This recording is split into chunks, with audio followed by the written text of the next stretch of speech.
ABS-CBN News Headquarters, Corina Sanchez, Julius Babaw, kasama ang mga patrol ng bayan, bantay ng mamamayan.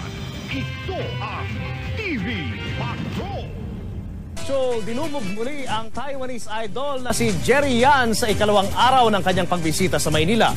Sobrang pasasalamat naman si Dao Mingsu sa mainit na pagtanggap sa kanya ng mga Pinoy. May report si Star Patrol Mario Dumawa.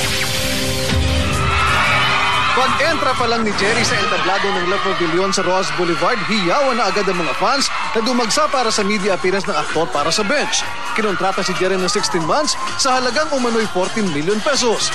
Game na sinagot ng 26 anyos na 5'10 Asian superstar ang lahat ng mga tanong na ibinato sa kanya. If you're willing to pose in bench underwear,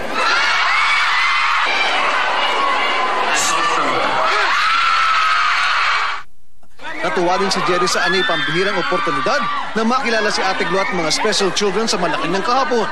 Nakakagulat ang komposisyon ng mga tagahanga, teenager, lola at disabled, maging si Mrs. Gina De Venecia. He's so guwapo. Yes, I'm happy to see him. I'm ready to die! Dito na rin iginiit ni Jerry na buo pa rin ang samahan ng F4. Nagpasalamat din siya sa fenomenal na pagtangkilik ng mga Pinoy na matutunghayan muli sa Happy 50 TV concert. There were ups and downs in his career, but mere fact na yung response ng mga tao ngayon sa kanya, it gives him enough inspiration to go on. I want to say everybody, mahayo. Makakaasa ang kanyang mga fans, hindi ito ang una tuling pagkakataong dudumugin si Dao Mingsu sa Pilipinas. Mario Dumawal, ABS-CBN News.